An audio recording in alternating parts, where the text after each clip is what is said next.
Buenas tardes a todos. Soy Sara Cobo Sacristán, farmacéutica adjunta en el Hospital Universitario de Bellvitge, en Barcelona, y os damos la bienvenida a la sesión Top 10, titulada De aquí no te irás sin saber 10 cosas más.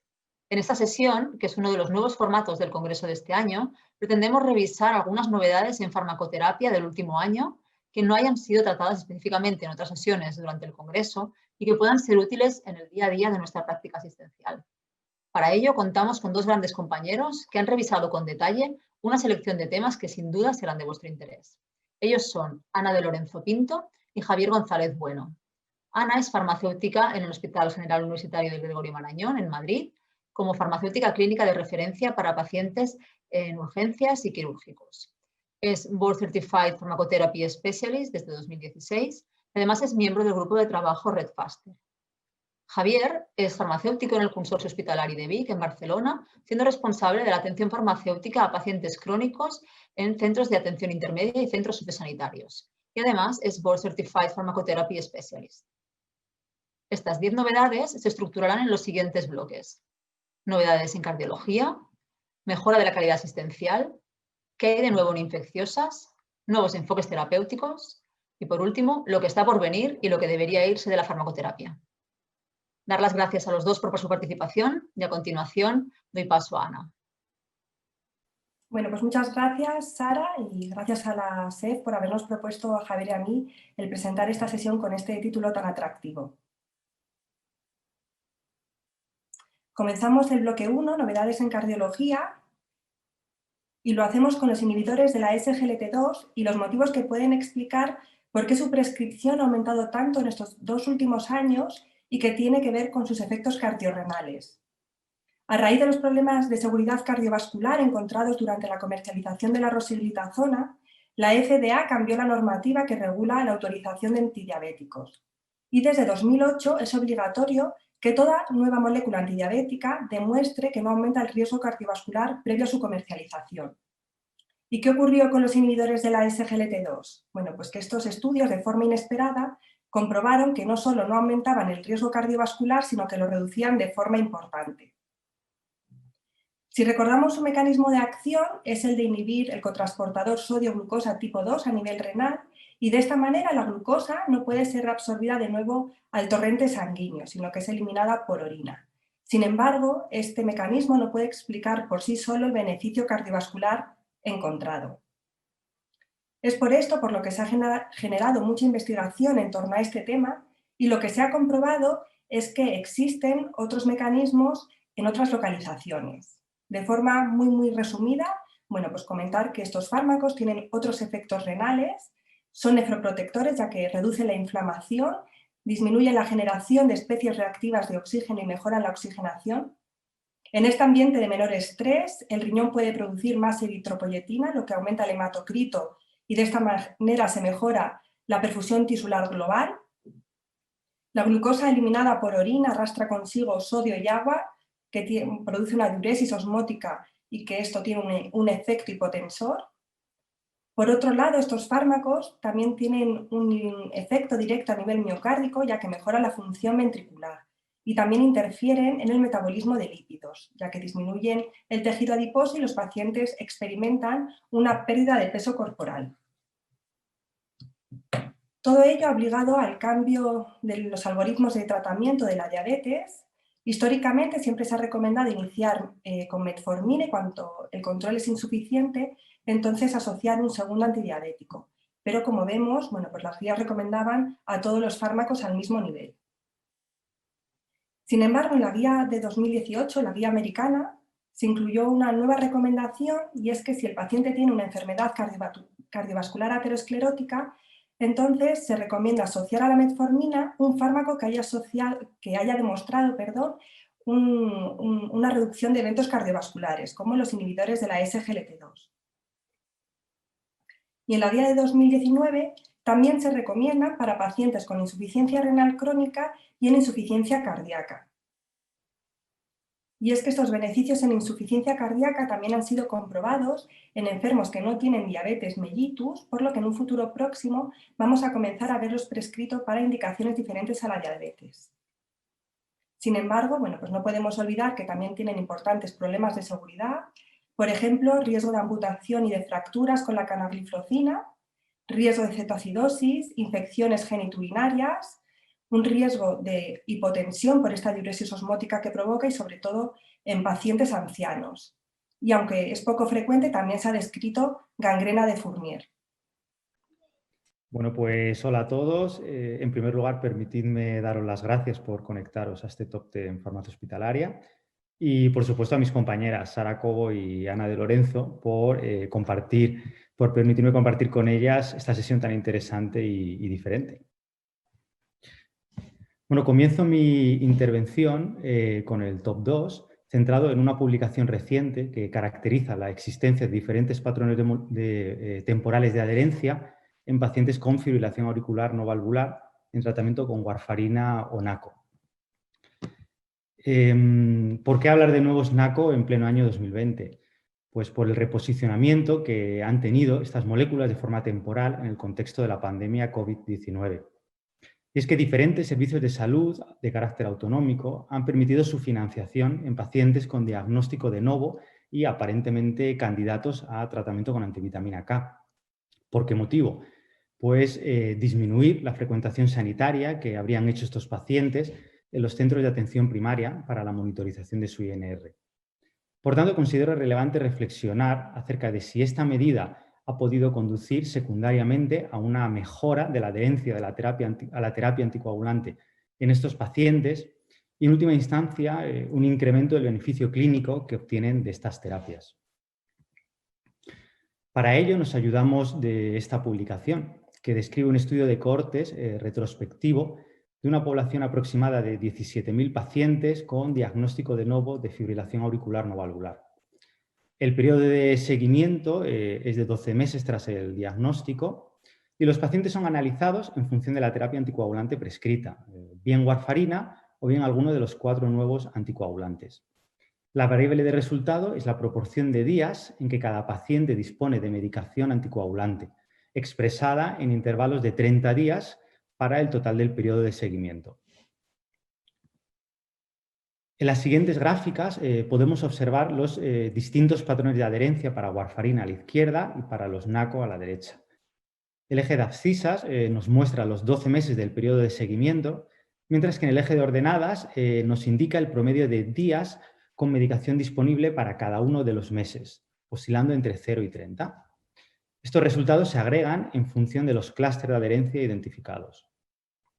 Como principal hallazgo destaco que únicamente el 60% de los pacientes en tratamiento con warfarina y el 53% con NACO pertenecieron al patrón temporal de adherencia continuada, representado por la línea gris superior en ambas gráficas. El resto de pacientes se agruparon en otros patrones, como son, entre otros, los iniciadores tardíos, más frecuente en aquellos pacientes en tratamiento con NACO, representado por la línea amarilla, y por otro lado los iniciadores tempranos que discontinúan tardíamente, característico de warfarina, representado por la línea azul. Entre las principales conclusiones de este estudio me gustaría destacar las dos siguientes. En primer lugar, más del 40% de los pacientes con fibrilación auricular no valvular que inician terapia anticoagulante con warfarina o NACO no son adherentes, siendo este porcentaje inferior en el caso de aquellos que reciben tratamiento con NACO. Y en segundo y último lugar, existen diferentes patrones temporales de adherencia y la identificación de las barreras que causan cada uno de estos patrones es importante, ya que podría permitirnos diseñar e individualizar intervenciones eficaces para optimizar su adherencia. Bueno, pues pasamos al segundo bloque, mejora de la calidad asistencial, y vamos a hablar sobre el delirio posoperatorio y algunas ideas que podemos implantar en nuestros hospitales para prevenirlo.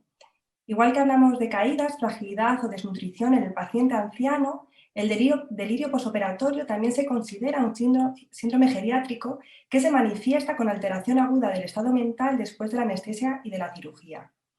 El porcentaje de pacientes afectados es alto, pero sin duda los ancianos son los más perjudicados.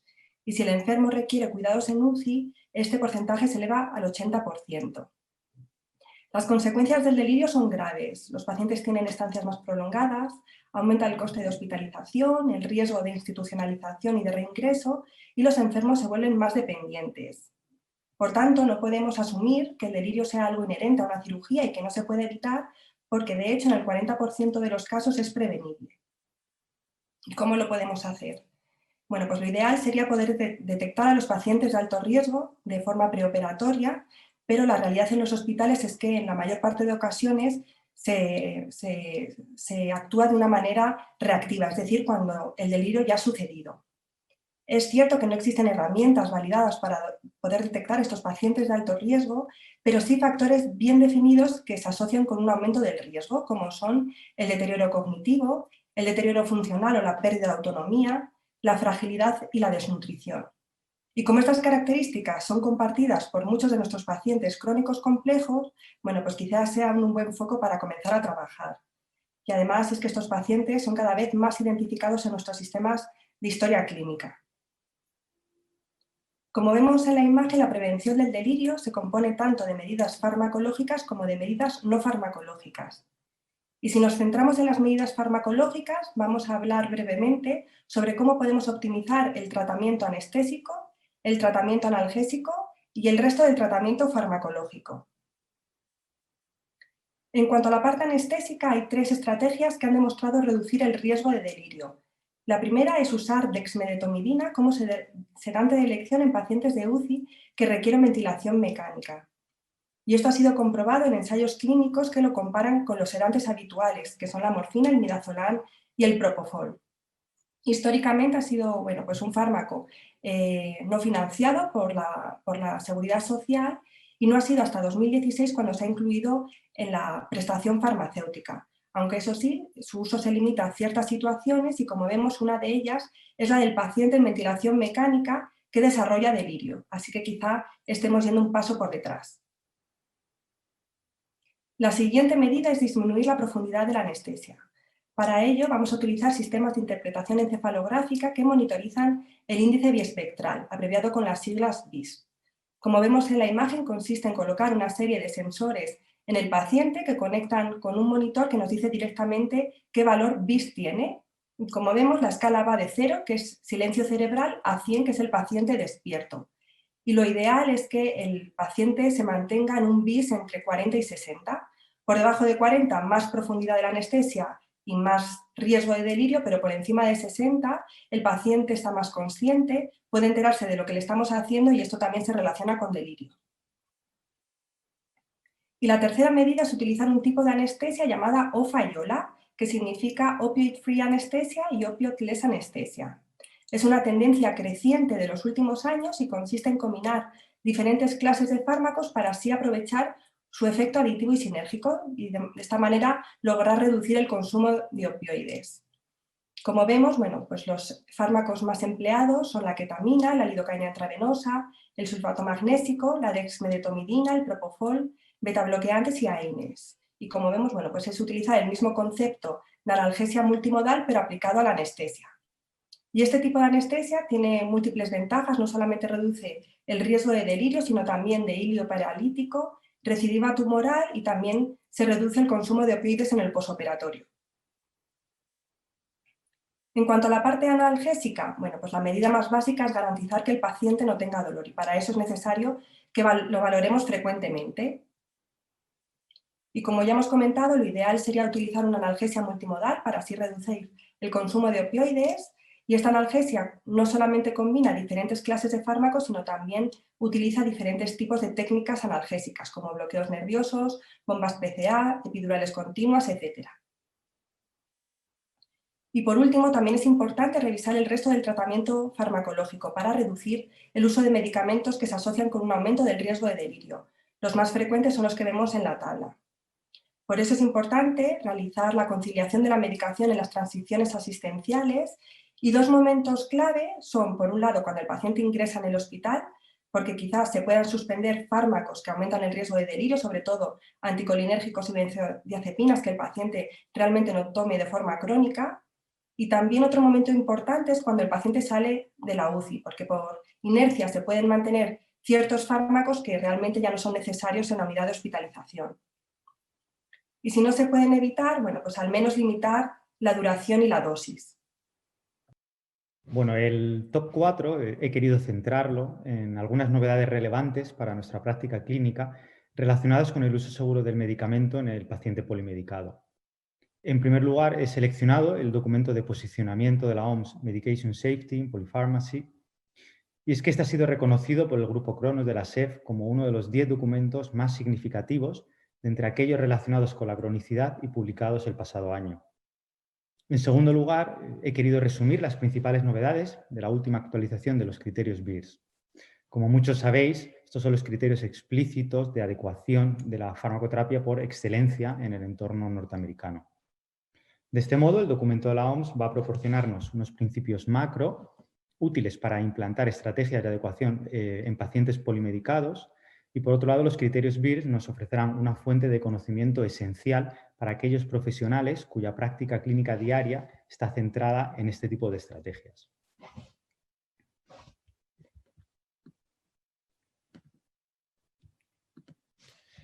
En el capítulo 3 del documento de la OMS se resumen los requisitos que se han de considerar a la hora de implementar una estrategia de abordaje de la polifarmacia. Entre otros, se incluye la necesidad de integrar al farmacéutico como elemento clave del equipo interdisciplinar, junto a otros profesionales como médicos y enfermeras. Esta afirmación creo que tiene un gran valor, entendiendo que no es una recomendación corporativista que procede de una sociedad científica o una institución con riesgo de sesgo, sino que procede de un organismo independiente.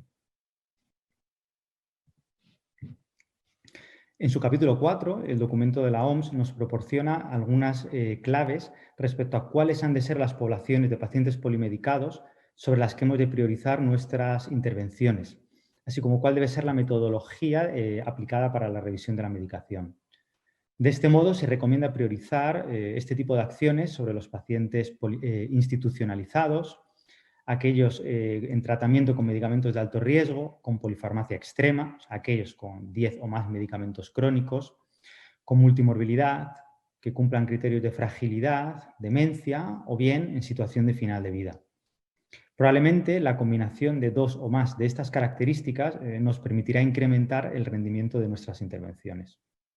Una vez sabemos cuáles deben ser los pacientes sobre los que hemos de comenzar a trabajar, es importante decidir la metodología a aplicar, recomendando la OMS, en este caso, la selección de estrategias de revisión de la medicación paciente centradas, es decir, sensibles a las preferencias de los pacientes y de los cuidadores.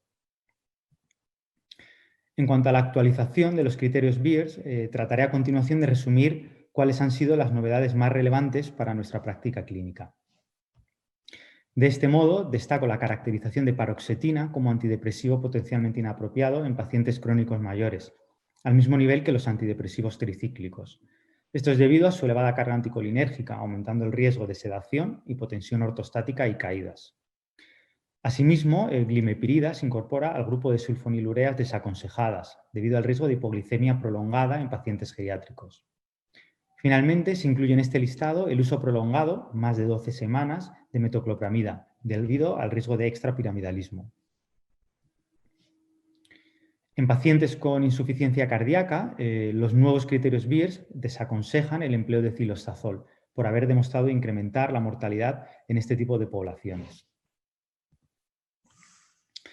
En pacientes con antecedentes de caídas o fracturas, se desaconseja por primera vez los antidepresivos duales, es decir, los inhibidores selectivos de la recaptación de serotonina y noradrenalina, como venlafaxina o duloxetina. De este modo, se posicionan al mismo nivel de seguridad que los ISRS. Finalmente, la revisión de los criterios BIRS contempla la utilización con precaución de dabigatran y rivaroxaban, debido a un mayor riesgo de sangrado digestivo en comparación con otros NACO o bien en comparación con warfarina. Ojo también con las prescripciones crónicas de tramadol por riesgo de síndrome de secreción inadecuada de hormona antidiurética e hiponatremia, así como con trimethoprim sulfametoxazol por el riesgo aumentado de hipercalemia, especialmente en asociación con IECA o ARA2. Para terminar, ¿cuáles son las principales conclusiones que desearía que hubierais extraído de este top 4? Pues, en primer lugar, que el farmacéutico ha de desempeñar un papel clave en el equipo multidisciplinar, promoviendo la adecuación de la prescripción en pacientes polimedicados mediante modelos de adecuación centrados en la persona. Y, en segundo y último lugar, que la actualización de los criterios BIRS nos proporciona una herramienta muy útil para adecuar la farmacoterapia en pacientes crónicos mayores. Bueno, pues para terminar este bloque de mejora en la calidad asistencial, vamos a comentar una estrategia que están implantando los hospitales para aumentar la rapidez de reperfusión en el ictus. Todos sabemos que el ictus es una patología a tiempo dependiente y por cada minuto de isquemia se pierden casi 2 millones de neuronas. Por eso es importante reducir los tiempos de atención sanitaria. En este sentido, un indicador de calidad que mejora el pronóstico es que el tiempo puerta-aguja, es decir, el tiempo que hay desde que el paciente entra en el hospital hasta que se administra el fibrinolítico, sea inferior a 60 minutos. Sin embargo, hay hospitales que están trabajando en protocolos mejorados para conseguir reducir este tiempo por debajo de los 20 minutos. ¿Y cómo lo están consiguiendo? Bueno, pues vamos a recordar brevemente cuál es el circuito de atención al paciente con sospecha de ictus. Cuando llega al hospital se le pasa al cuarto de shock, allí se toman constantes, se extrae una analítica, se realiza una exploración neurológica, en ciertos casos se obtiene un electrocardiograma y se realiza un TAC simple para poder comprobar si estamos ante un ictus isquémico o un ictus hemorrágico. Una vez completada esta primera fase, se pasa al paciente al angio-TAC para comprobar si existen trombos en los vasos intracraneales y si el paciente cumple una serie de criterios, se administra el fibrinolítico. A día de hoy, la alteplasa es el único con indicación autorizada y su posología consiste en administrar un 10% de la dosis en forma de bolo y el resto de la dosis como una perfusión durante 60 minutos. Y la estrategia que están implantando en los hospitales para conseguir reducir este tiempo puerta-aguja es la de iniciar el fibrinolítico antes de realizar el angio-TAC. Sin embargo, debemos tener en cuenta ciertas cuestiones para evitar comprometer la eficacia del fármaco, porque en este caso el orden de los factores sí puede afectar al resultado. Una opción sería administrar el bolo, después continuar con la perfusión durante 60 minutos y después realizar el angio-TAC. Sin embargo, esto no es posible pues, porque el TAC no puede demorarse tanto para comprobar si existen lesiones. Otra opción es administrar el bolo y a la vez que se realiza el angio-TAC administrar la perfusión, pero esto tampoco es válido porque necesitaríamos tomar una segunda vía de acceso intravenoso, ya que la alteplasa y el contraste no son compatibles y esto supone una pérdida de tiempo. Así que la única opción que nos queda es administrar el bolo, realizar el angio-TAC y a continuación continuar con la perfusión. Pero como hemos dicho, para evitar comprometer la eficacia del fármaco debemos garantizar que el tiempo entre el bolo y la perfusión no sea mayor a 5 minutos, que es la semivida del fármaco. Algunos trabajos ponen este límite en 8 minutos, pero bueno, por ejemplo en mi hospital lo hemos dejado en 5 minutos y de hecho la media de tiempo que tiene neurología es de 3 minutos. Sin embargo, yo creo que la opción más atractiva es poder utilizar la Tecnecteplasa, que es otro fibrinolítico que no tiene la indicación autorizada, pero que sí que ha sido estudiado en ciertos trabajos en los que se comprueba que no es inferior a la alteplasa y la ventaja que tiene es que se administra como un bolo intravenoso durante 10 segundos. Continuamos con el bloque 3, que hay de nuevo en infecciosas. Y vamos a comentar la última guía de neumonía adquirida en la comunidad publicada por la ETSA. Y me voy a centrar en los 5 puntos más interesantes a mi parecer. El primero es que la procalcitonina no puede ser utilizado como un parámetro para decidir el inicio de la antibioterapia. Si tenemos a un paciente con sospecha de neumonía y que se ha comprobado clínica y radiológicamente, debemos iniciar siempre el antibiótico, independientemente de las cifras de procalcitonina. Para lo que sí que es útil la procalcitonina es para monitorizar la respuesta al antibiótico y para decidir si es posible acortar la duración del tratamiento. El segundo punto es que los corticosteroides no se deben utilizar de forma sistemática y su uso se debe limitar a los pacientes con shock séptico refractario. En cuanto al tratamiento de la neumonía grave, tanto la guía previa de 2007 como la guía actual de 2019 proponen como regímenes de tratamiento la combinación de betalactámico con macrólido o de betalactámico con fluoroquinolona. Sin embargo, en la guía de 2019 se prioriza la asociación con el macrólido, ya que existen estudios que demuestran que tiene una mayor supervivencia. El cuarto punto tiene que ver con el tratamiento de la neumonía aspirativa. Es frecuente que veamos en nuestros hospitales que de forma sistemática se cubren los anaerobios, pero la guía dice bien claro que solamente se deben cubrir en casos de abscesos pulmonares o sospechas de empiema, porque se ha visto pues que el rol de estos patógenos realmente no es importante. La neumonía aspirativa, su prevalencia es escasa y además los fármacos que se utilizan para cubrir estos anaerobios pues no están exentos de efectos adversos, por ejemplo, más riesgo de Clostridium con el uso de clindamicina. Y el quinto punto es que la guía recomienda abandonar la categoría llamada neumonía asociada a los cuidados sanitarios como criterio para ampliar la cobertura antibiótica. Y es que estos criterios asociados a los cuidados sanitarios, como son vivir en una residencia, recibir tratamiento intravenoso domiciliario o diálisis, entre otros, pues realmente no predicen un mayor riesgo de infección por pseudomonas y estafilococos. Para tomar esta decisión, la guía pues simplifica los criterios. Solamente tenemos que tener en cuenta 3, que son el aislamiento previo de un patógeno resistente, que el paciente haya recibido antibióticos en los 3 meses previos o un ingreso hospitalario. En estos casos sí que recomienda un estudio microbiológico y en los pacientes graves es cuando propone ampliar la cobertura antibiótica. El top 7 lo he centrado en el estudio de los predictores de recurrencia de infección por Clostridium difficile a través de un estudio de casos y controles realizado en pacientes mayores y publicado el pasado año en la revista de la Sociedad Norteamericana de Farmacia Clínica. ¿Por qué seleccionar esta publicación y no otra? Pues porque este manuscrito ha sido reconocido como uno de los 25 de mayor interés para los lectores del American Journal of Health System Pharmacists de entre todos aquellos publicados el pasado año. ¿Y por qué abordar la reinfección por Clostridium difficile? ¿Es relevante en nuestra práctica clínica? La reinfección por Clostridium difficile es realmente relevante. Se produce en aproximadamente el 20% de los pacientes que sufren una primoinfección, habitualmente los primeros 30 días. Generalmente su pronóstico es peor que la primoinfección. Es por ello importante conocer cuáles son los posibles predictores y ser capaces de diseñar estrategias adecuadas para su prevención. Se trata, como he comentado antes, de un estudio de casos y controles en pacientes mayores, tanto hospitalizados como procedentes del entorno ambulatorio.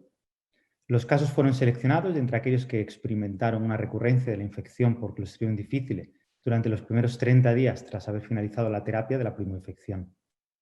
Se realizaron 3 cortes temporales para el análisis de las variables potencialmente predictoras. En primer lugar, los 30 días previos al primer día de la terapia de la primoinfección. En segundo lugar, el primer día de dicha terapia y, en tercer y último lugar, los 30 días posteriores al final del tratamiento de la primoinfección. Los autores identifican una amplia gama de variables predictoras relacionadas fundamentalmente con el entorno sanitario en el que se encuentra el paciente o bien con su farmacoterapia. Respecto a estas últimas, encontramos la habitual presencia de los antibióticos sin actividad frente a Clostridium difficile como factor predictor de recurrencia. No obstante, otros grupos terapéuticos parecen también tener un papel en la recurrencia de la infección por Clostridium difficile. Es el caso de los IVPs, de los antagonistas del receptor H2 de la histamina, bien hayan sido prescritos en la semana previa o durante el mes posterior a la primoinfección. Y asimismo, los autores identifican como variables predictoras la utilización de probióticos e inmunosupresores antes y después de la primoinfección. Por tanto, y entre las conclusiones de este top 7 me gustaría destacar, en primer lugar, que el tratamiento con antibióticos, con IVPs, con anti-H2, inmunosupresores y probióticos se encuentra entre los factores de riesgo para sufrir una recurrencia de infección por Clostridium difficile. En segundo lugar, debemos implementar intervenciones para optimizar la farmacoterapia, tanto antibiótica como no antibiótica, en los pacientes que han sufrido una infección por Clostridium difficile y, de este modo, disminuir el riesgo de recurrencia. Bueno, pues pasamos al bloque 4, que se titula Nuevos enfoques terapéuticos. Cada vez existe más evidencia que relaciona el microbioma con la salud humana. Y como es un tema tan desconocido para nosotros, por eso hemos querido seleccionar este tema.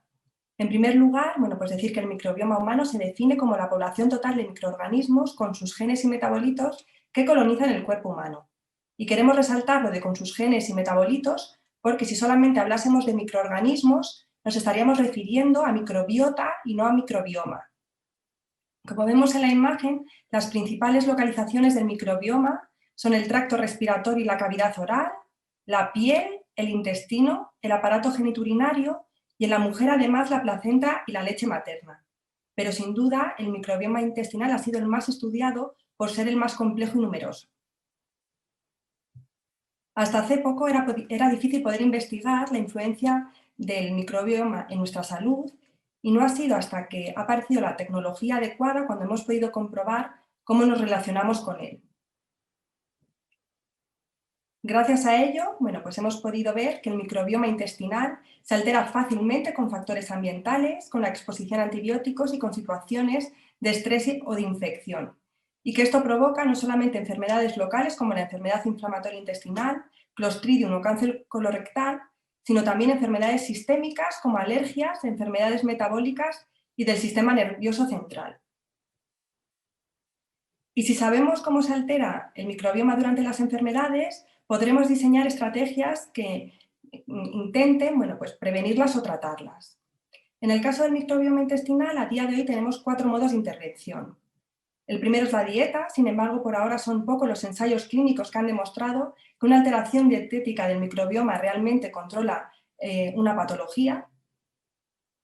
En segundo lugar, tenemos los probióticos, que son microorganismos vivos que intentan modular o modificar el efecto de nuestro propio microbioma. Y aquí comentar, bueno, pues que dentro de poco aparecerán los farmabióticos, que son probióticos que han demostrado una eficacia y una seguridad en ensayos clínicos controlados y que, por tanto, pasarán a estar regulados como medicamentos. En tercer lugar, tenemos los prebióticos, que en este caso son ingredientes no digeribles que tienen un efecto beneficioso porque estimulan el crecimiento selectivo de bacterias con efectos positivos. Y por último, tenemos la transferencia de materia fecal, que consiste en la transferencia de un filtrado de heces de un donante sano mediante colonoscopio. Por ahora solamente se ha utilizado para el tratamiento de la recidiva por Clostridium, pero se está investigando para la alergia, enfermedades inflamatorias intestinales, obesidad y enfermedades neuropsiquiátricas. El microbioma no solamente se relaciona con enfermedades, sino que también puede afectar al metabolismo de fármacos. Un ejemplo es el de la levodopa. Todos sabemos que tiene una respuesta muy heterogénea entre individuos y se ha propuesto si el microbioma tiene algo que ver.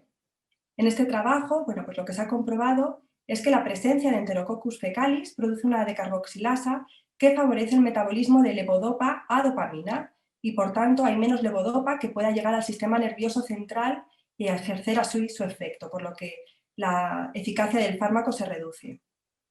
Es cierto que se administra la levodopa junto con carbidopa precisamente para evitar esta decarboxilación, pero es que la carbidopa no tiene efecto sobre la decarboxilasa del enterococo. En este trabajo se probó esta molécula, AFMT, que sí que inhibe específicamente la decarboxilasa del enterococo y efectivamente, bueno, pues cuando se administra la concentración plasmática de la levodopa aumenta. Así que, como vemos, bueno, pues el campo del microbioma va a tener un enorme potencial y además será un componente más de la medicina de precisión porque el microbioma de cada uno es diferente y, por tanto, las terapias que intenten modularlo deberán de ser personalizadas. El top 9 lo he centrado en un trabajo publicado el pasado año en la revista de la Sociedad Europea de Cardiología y focalizado en los beneficios de la cronoterapia en pacientes con hipertensión arterial. Concretamente, los autores se preguntan si la administración de toda la medicación antihipertensiva en horario nocturno, al acostarnos, permite un mejor control de la tensión arterial y, en última instancia, una reducción del riesgo cardiovascular en comparación con la administración diurna de esta medicación. Este trabajo ha sido seleccionado como uno de los 7 de mayor relevancia clínica para la práctica asistencial de la medicina interna, respecto a todos los estudios publicados durante el pasado año. Por introducir algunos conceptos generales, la cronofarmacología estudia el impacto que tienen nuestros ritmos circadianos sobre la farmacocinética y farmacodinamia de los medicamentos. La cronoterapia aplica este conocimiento al ámbito de la terapéutica. Se ha estudiado y demostrado el beneficio de la cronoterapia en pacientes con dislipemia, especialmente cuando ésta se trataba con estatinas de semivida corta. También hay otros campos donde se ha estudiado su beneficio. Es el caso de la terapia antiepiléptica o antibiótica. Los autores de este trabajo seleccionaron una muestra de pacientes adultos e hipertensos, cuyas presentaban unas rutinas día-noche regulares y que procedían de aproximadamente 30 centros de atención primaria pertenecientes al Servicio Gallego de Salud. Estos pacientes fueron aleatorizados uno a uno a recibir toda su medicación antihipertensiva habitual, bien en horario nocturno o bien diurno. En cuanto a la variable principal de resultado, fue una variable combinada de riesgo cardiovascular, que incluía infarto agudo de miocardio, necesidad de revascularización coronaria, insuficiencia cardíaca de novo, ictus isquémico o hemorrágico y muerte de causa cardiovascular. Tras la inclusión de más de 19.000 pacientes, seguidos durante un periodo promedio de 6,3 años, los autores atribuyeron a la intervención un beneficio en el control tensional. Concretamente, los pacientes del grupo de intervención mostraron un descenso significativo de la presión arterial media nocturna, siendo la presión arterial media diurna similar a la del grupo control. El descenso en la presión arterial media nocturna se tradujo a su vez en una reducción en la proporción de pacientes con un perfil no DIPER, es decir, aquellos que no experimentan un descenso significativo de su tensión arterial durante la noche. Esta población, la población no DIPER, se ha asociado tradicionalmente con un mayor riesgo cardiovascular. Asimismo, el beneficio en el control tensional también se tradujo en una disminución estadísticamente significativa y clínicamente relevante de los eventos cardiovasculares, analizados tanto de forma combinada, la variable principal, como de forma individualizada. Es decir, la intervención proporcionó una reducción aproximada del 40-50% en los distintos eventos cardiovasculares analizados. Este beneficio fue patente a partir de los 2 años tras el inicio de la intervención, maximizándose a medida que progresaba el seguimiento.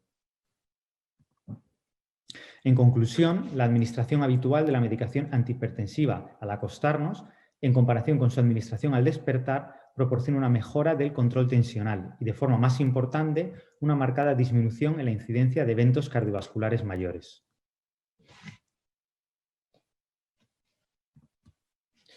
Para terminar, doy entrada al bloque 5, en el que vamos a resumir brevemente lo que está por venir y lo que debería irse de la farmacoterapia. Es decir, en este top 10 lo que he querido es resumir brevemente cuáles son las terapias que presumiblemente serán aprobadas y comercializadas a lo largo de los próximos meses. Sin embargo, este apartado no podía ser abordado sin revisar del mismo modo las terapias que por su balance beneficio-riesgo desfavorable deberíamos despedir. Con este último objetivo analizaremos las novedades del último listado Prescribe, que incluye un total de 105 principios activos cuyos autores consideran más perjudiciales que beneficiosos. Entre las novedades de este último listado encontramos la inclusión de las gliflocinas como grupo terapéutico desaconsejado en pacientes con diabetes mellitus tipo 2, así como la exclusión del listado de Selexipag. Otros fármacos incluidos por primera vez en el listado Prescribe tienen un impacto menor, ya que no están comercializados en nuestro entorno o bien financiados.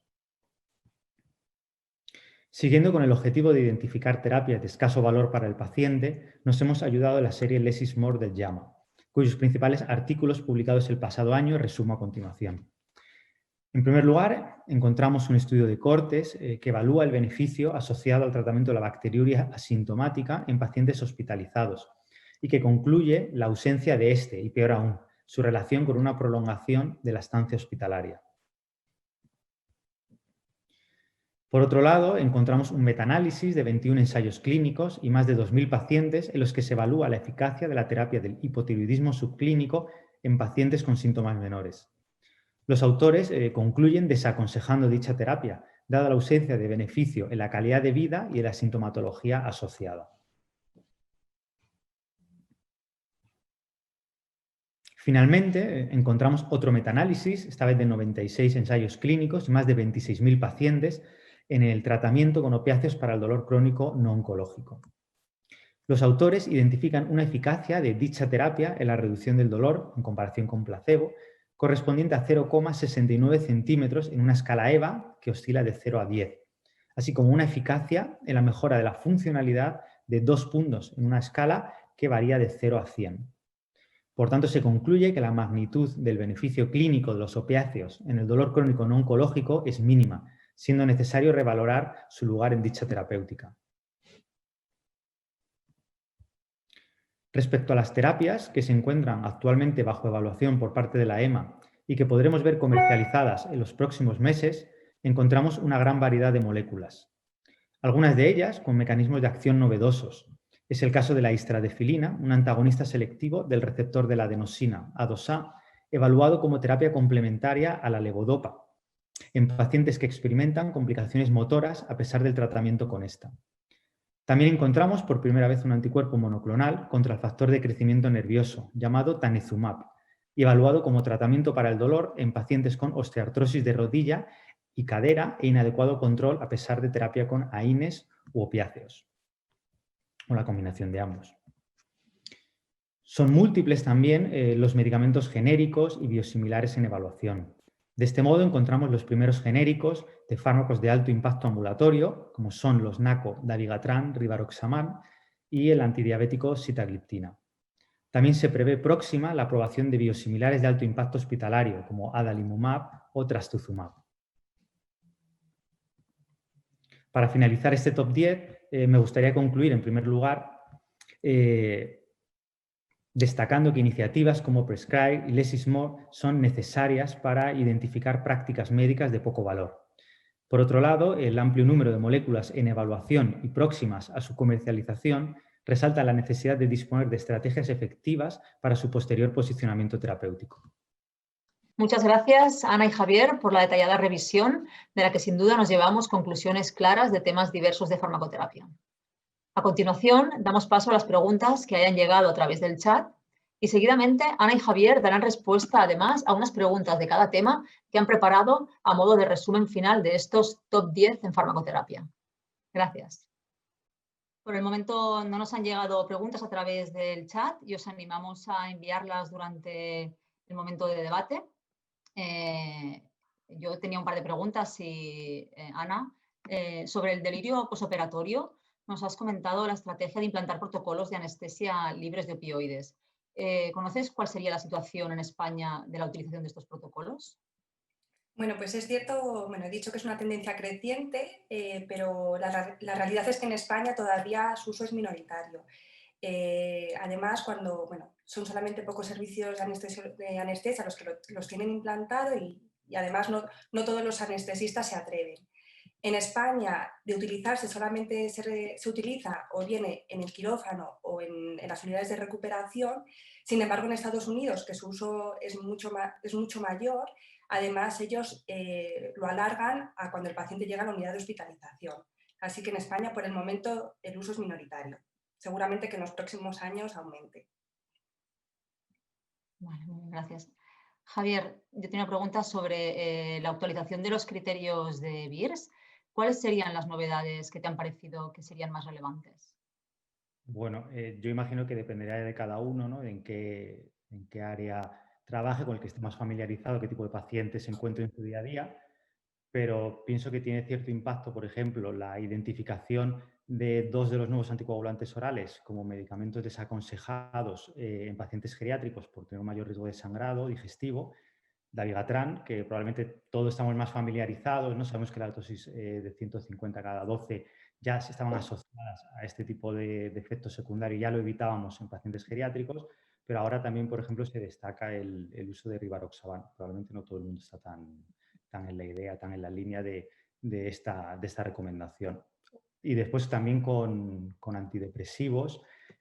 Como se ha comentado, no todos los antidepresivos que habitualmente empleamos en primera línea, ¿no? Los selectivos de la recaptación de serotonina, pues son vistos por igual en estos criterios BIRS y hay algunos de ellos que son desaconsejados también. Es algo a tener en cuenta. Muy bien, gracias. A continuación, si queréis, damos paso a unas preguntas que Ana y Javier han propuesto y que se han lanzado a través de Twitter para poder dar respuesta, y son estas preguntas de los top 10 en farmacoterapia. Ana, cuando quieras, la primera pregunta. Pues, a ver, un momentito. Entonces, la primera, no sé si habéis tenido oportunidad de contestarla a través de Twitter, os la leemos. ¿En qué pacientes estaría más indicado el uso de dapagliflozina? Según la Guía Americana de Diabetes del año 2019, proponíamos 4 opciones. A, mujer de 81 años con antecedentes de ictus isquémico. B, hombre de 65 años con antecedentes de migraña. C, mujer de 55 años con antecedentes de escasez. O D, hombre de 32 años sin antecedentes de interés. Vamos a dejar 5 segundos para los que pues no hayáis tenido tiempo a responderla.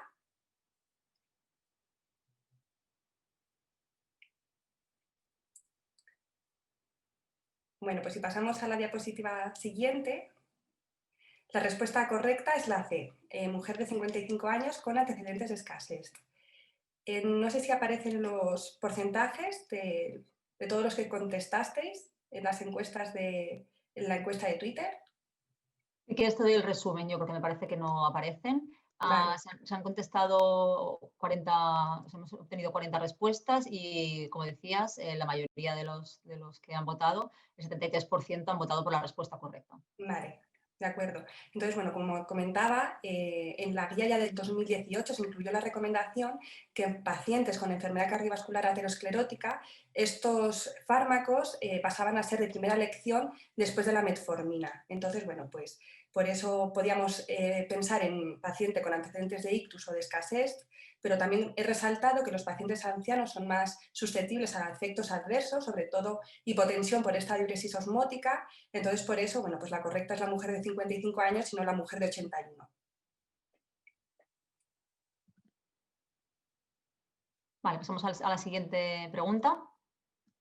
Vale, la siguiente pregunta que proponíamos es un poco un trabalenguas, ¿vale? O sea que si os habéis liado respondiéndola es lo más probable. ¿Qué planteábamos? ¿Cuál de los siguientes patrones temporales de adherencia es característico de aquellos pacientes que están en tratamiento con warfarina? Entonces planteábamos 4 posibilidades de respuesta. Podían ser los adherentes óptimos, los iniciadores tempranos con una discontinuación precoz o tardía, los adherentes subóptimos o los iniciadores tardíos. Entonces, igual, damos unos segundos si queréis para que podáis responder.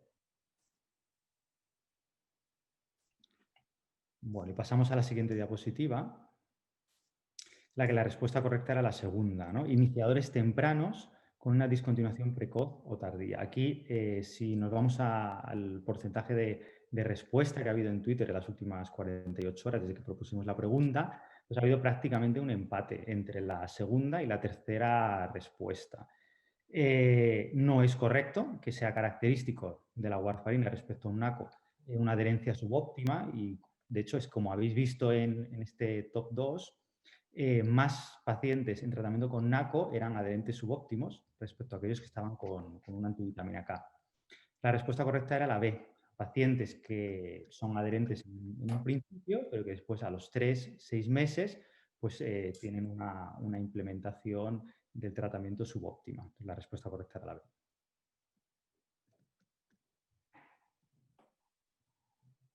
Muy bien. Ahora, a continuación, Ana, el top 3.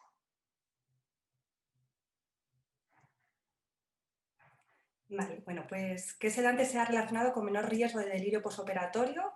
Las 4 opciones son A, midazolam, B, propofol, C, dexmedetomidina o D, morfina. Bueno, ya tengo a mano todas las respuestas de Twitter, entonces efectivamente la mayoría, un 72%, ha contestado que es si pasemos a la siguiente diapositiva, la C, la dexmedetomidina. La verdad que yo creo que hay poca duda en esta pregunta y, como ya he dicho, bueno, pues existen ensayos clínicos que han demostrado que este fármaco se relaciona con un menor riesgo de delirio comparado pues, con sedantes habituales como el midazolam, propofol o morfina. La verdad que sería muy interesante, bueno, pues si estuviésemos en otro tipo de congreso presencial, el poder ver pues, en otros hospitales qué es lo que se utiliza, pero bueno, la verdad que al menos en mi hospital cada vez se está utilizando más. Y nos vamos a la cuarta. Uh-huh. Planteábamos cuál de los siguientes antidepresivos ha de evitarse en pacientes geriátricos sin comorbilidades significativas, de acuerdo con la última actualización de los criterios BIES. 4 posibilidades de respuesta: citalopram, sertralina, venlafaxina y paroxetina. Y si nos vamos a la siguiente diapositiva, la respuesta correcta era paroxetina. Esta mañana, que es cuando el último momento en que revisé las respuestas en Twitter, el 46% había votado la respuesta correcta. Un 29%, la segunda opción más votada, era citalopram. Probablemente pienso, ¿no?, que votar citalopram está relacionado con que sí que estamos todos muy concienciados del riesgo de QT largo que puede producir este fármaco, que hemos de ajustar la dosis en pacientes geriátricos. Sabéis que no debemos superar los 20 miligramos a partir de los 65 años de edad. Sin embargo, esto no justifica que sea un fármaco no recomendado de acuerdo a los criterios BIRS. Este es la paroxetina. ¿Por qué? Porque, como habéis visto, tiene un mayor riesgo anticolinérgico. Y es algo que es importante que tengamos en cuenta porque la realidad es que en nuestro día a día, en según centros asistenciales, unidades geriátricas de agudos, centros de atención intermedia, este es un fármaco muy prescrito todavía. Y fracturas de fémur con paroxetinas vemos muchas. Vale, pues en el top 5, ¿cuál es el orden recomendado para reducir el tiempo puerta-aguja en el ictus? Eso también es un poquito trabalengua. 4 opciones. A, realizar el angiotac y después administrar la alteplasa, primero el bolo y después la perfusión. B, primero el bolo de alteplasa, seguido del angiotac y después la perfusión. C, el bolo, la perfusión y después el angiotac. Y D, el bolo de alteplasa y a la vez que se realiza el angiotac pasar la perfusión.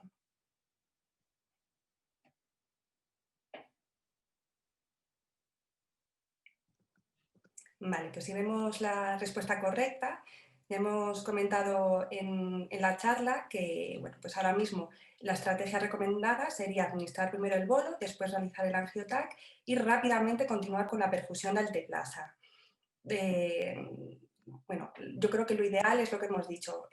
No sé si ya en alguno de vuestros hospitales se está utilizando la tenecteplasa, nuestros neurólogos bueno, están pensando el poder utilizarla y solicitarla a la Comisión de Farmacia. Yo creo que puede ser interesante, sobre todo para evitar demoras entre la administración del bolo y de la perfusión.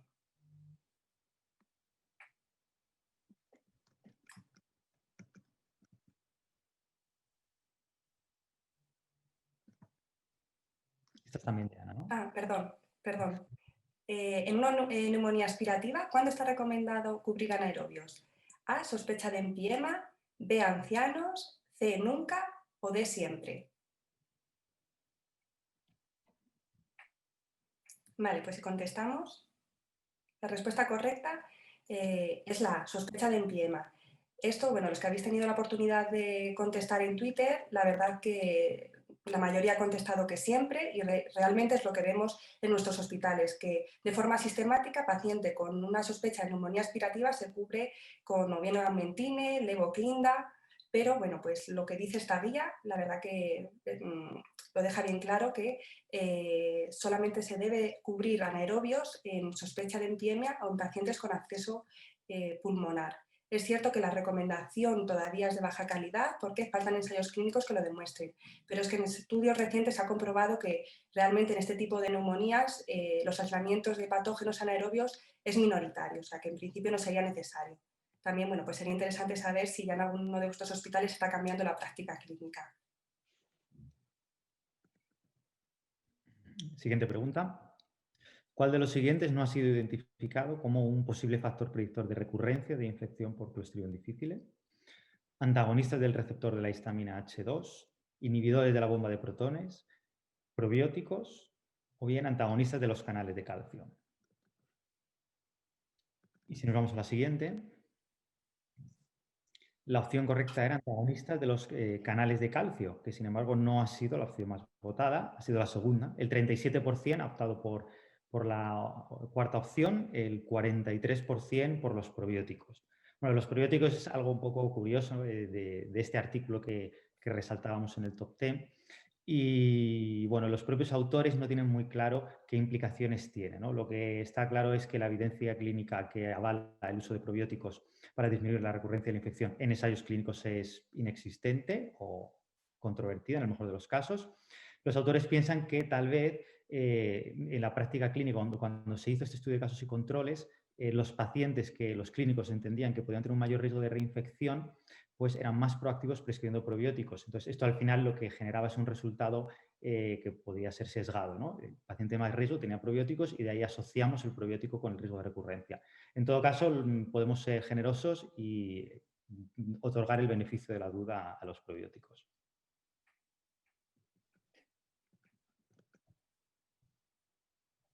Uy, hemos saltado. La siguiente. Esta, sí. ¿Qué son los farmabióticos? A, una clase de probióticos. B, una clase de prebióticos. O sea, primero A, una clase de prebióticos. Perdón, es que no se veía un poquito borroso. B, una clase de probióticos. C, el concepto que engloba probióticos y prebióticos. O D, no lo sé, pero suena bien. Entonces, bueno, la respuesta correcta es la B. Ya hemos comentado en la sesión que, bueno, no sé si habéis visto la referencia, yo os animo a que la leáis, es una editorial de la revista Pharmacotherapy. Entonces, los autores proponen utilizar el término farmabióticos para denominar a los probióticos que tienen ensayos clínicos con una eficacia y seguridad bueno, que se ha comprobado. ¿Vale? Es cierto que la mayoría de vosotros a través de Twitter habéis contestado la C, el concepto que engloba prebióticos y probióticos, y realmente si ponemos en Google farmabióticos, en muchos casos lo llaman a estos dos, tanto prebióticos como a probióticos, pero bueno, en esta editorial que os comento, ellos intentan restringir la palabra farmabióticos a probióticos, con un ensayo clínico en el que se ha demostrado una eficacia y seguridad, y que van a comenzar a ser regulados como medicamentos. Vale, y nos vamos a la pregunta 9. Sobre cronoterapia y hipertensión arterial, ¿no? ¿Cuál de los siguientes no es un beneficio de la cronoterapia respecto a la terapia convencional en hipertensión arterial? Incrementa el porcentaje de pacientes con un perfil no-DIPER, disminuye el riesgo de insuficiencia cardíaca, disminuye la incidencia de eventos coronarios o disminuye la incidencia de ictus hemorrágicos o isquémicos. La respuesta correcta, la siguiente diapositiva, es la primera. La cronoterapia ha demostrado beneficios en control tensional y también en variables relacionadas o de impacto con el paciente, como hemos dicho, eventos coronarios, ictus hemorrágicos o isquémicos, disminuyéndolos, claro. En el caso de los perfiles no DIPER, es justamente al contrario, disminuye el porcentaje de pacientes que tienen un perfil no DIPER, que son aquellos pacientes que van a tener un mayor riesgo cardiovascular. Tanto la respuesta correcta era esta, que votó correctamente el 53% de la audiencia. Y nos vamos ya a la última pregunta, que es relacionada con el top 10. ¿Cuál de las siguientes no es una práctica de poco valor? El tratamiento antibiótico sistemático de la bacteriuria sintomática. B, la prescripción de opiáceos en dolor reumático no oncológico.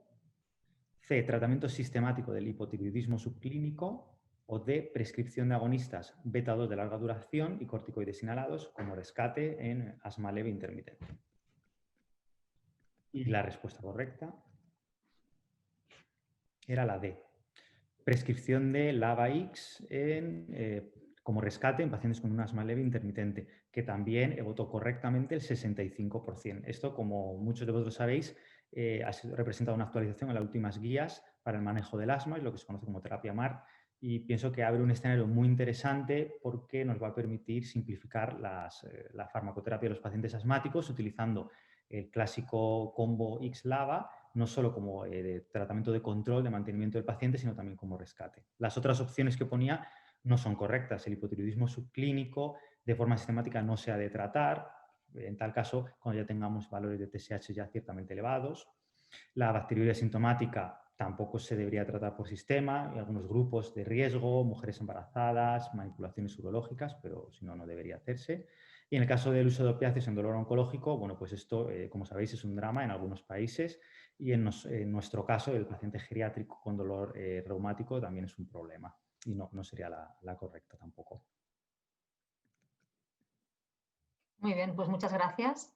Nos han llegado varias preguntas sobre los farmabióticos. Ana, si quieres, hay un par de preguntas. Rebeca Iglesias nos pregunta ¿para cuándo la comercialización de los farmabióticos en España y con qué indicaciones? Y si las quieres responder las dos, la otra sería de Carlos Manuel Cusi Ramos, ¿qué farmacobióticos se encuentran en estudio y en relación a qué enfermedades? Vale, bueno, pues en principio la primera pregunta, de momento es, o sea, la editorial lo habla de una manera muy filosófica.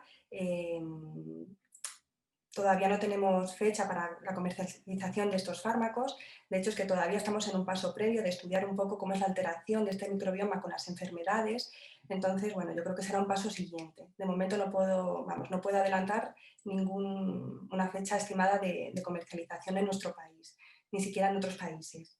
Y la segunda pregunta, disculpa, Sara, ¿cómo era? Sí, la segunda pregunta era, espera un segundo. ¿Cuáles de ellos se encontrarían en estudios y en relación a qué enfermedades? Bueno, ¿Has donde podido existe, encontrar algo en cuanto a este tema de investigación? sí, donde existe más estudio es, bueno, lo que he comentado. Ya hemos dicho que el microbioma intestinal está siendo el más estudiado por ser el más numeroso y sobre todo está siendo para enfermedad inflamatoria intestinal, obesidad y alergias. Esas son las principales. Vale. Muy bien. También nos han hecho un par de preguntas sobre el top 10 de cronoterapia. Hilario Martínez pregunta que tenía entendido que el proyecto IGIA se había visto envuelto en bastante polémica y cuestionado sus resultados. Si podríais ampliar algo, Javier, sobre ello. Y la otra pregunta también, ¿quieres hacerlas por separado? ¿Lo prefieres? Es de Francisco Miguel Ferrer. Si consideras que el tomar todos los fármacos antihipertensivos por la noche podría tener un impacto en el riesgo de caídas. Vale. Bueno, como vamos un poco pasados de tiempo, ¿no? Muy rápido. Ha habido bastante controversia con el tema del proyecto IGIA, pero bueno, hay un editorial en el que una serie de popes de la hipertensión arterial no están de acuerdo con estos resultados, dicen que hay una serie de debilidades. Las debilidades sobre todo se relacionan con los criterios que han aplicado para el diagnóstico de la hipertensión arterial, porque los autores de este proyecto son defensores del MAPA, los detractores son defensores de otro tipo de criterio diagnóstico para la hipertensión arterial. Bueno, realmente esto a mí para los lectores del blog del Rincón de Sísifo hay una entrada muy interesante que a mí me valió un poco para ponerme al día de toda esta controversia y si lo quieren leer en detalle, yo lo leí en detalle por ver si de alguna forma había que matizar esos 3 minutos de top que hacía la sesión y realmente pienso que hay un poco conflicto de intereses de unos y otros autores y que realmente no se apoyaba mucho la crítica en la calidad del estudio. Entonces pienso que las recomendaciones son válidas. La segunda pregunta es muy interesante. ¿Aumentamos el riesgo de que nuestros mayores hagan hipotensiones ortostáticas y se nos vayan cayendo? Pues los autores no hacen este estudio, hacen un análisis y no relacionan la administración de toda la medicación antihipertensiva en la noche con un aumento del riesgo de caídas. Hay creo que 5 y 6 eventos en cada brazo y no hay diferencias. Es importante también que se observa que el control de la tensión arterial diurna es similar en uno y otro grupo, entonces también apoyaría este riesgo bajo. En todo caso, también existe la aproximación del medio, ¿no? Que muchas veces la hacemos en nuestro día a día, y es pacientes mayores que tomen 2 o más antihipertensivos, repartir la toma de estos antihipertensivos, al menos uno de ellos en la noche para reforzar el control nocturno. Vale. Si queréis, hacemos una última pregunta. El resto lo podremos responderlas a posteriori, pero la verdad es que han llegado al final bastantes. Esta última, si queréis, habla sobre 2 perlas que habéis comentado los dos. Las glifocinas, Ana Such nos pregunta, las glifocinas han sido señaladas por prescribir como medicamento a evitar, pero al principio de la charla se comentaba que empiezan a haber cierta evidencia sobre sus beneficios a nivel cardiovascular. ¿Qué recomendación sería la adecuada? Eso lo comentamos Javier y yo después de dar la charla. Digo, yo hablo de las glifocinas, las ventajas de las glifocinas y tú te las cargas en el prescribe. Digo, esto va a ser una pregunta segura. Bueno, realmente yo creo que la evidencia que está saliendo apoya realmente el uso de estos fármacos para estos pacientes. No sé si Javier puede comentar algo más, pero es verdad que prescribe, si fuese por prescribe no utilizaríamos nada, porque la verdad que es bastante estricto. Yo la verdad, o sea, por la evidencia que que he visto, realmente las glifosinas yo creo que están para quedarse. No sé, Javier, si tú quieres comentar. No, bueno, yo pienso que es un grupo terapéutico con el que hay que andarse con ojo porque en pacientes pues, que sean más frágiles pues pueden suponernos ciertos problemas, ¿no? Riesgo de caída, riesgo de infecciones, pero de ahí a directamente generalizar una recomendación para su no uso, pues probablemente haya un paso importante. Muy bien, muchas gracias a los dos y muchas gracias a todos los asistentes y los que habéis participado, pues respondiendo a través de Twitter las preguntas que os hemos propuesto y los que habéis lanzado preguntas aquí a través del chat. Las que no hemos podido comentar durante el periodo de debate las contestaremos con posterioridad, así como las preguntas que lleguen durante los próximos días, ya que es posible que se puedan hacer preguntas también a través de la aplicación. Muchas gracias a Ana y Javier por la visión tan extensa y detallada que habéis hecho de estos top 10 en farmacoterapia. Y sin más, pues concluir esta sesión con un formato novedoso que esperamos que os haya sido útil y de interés.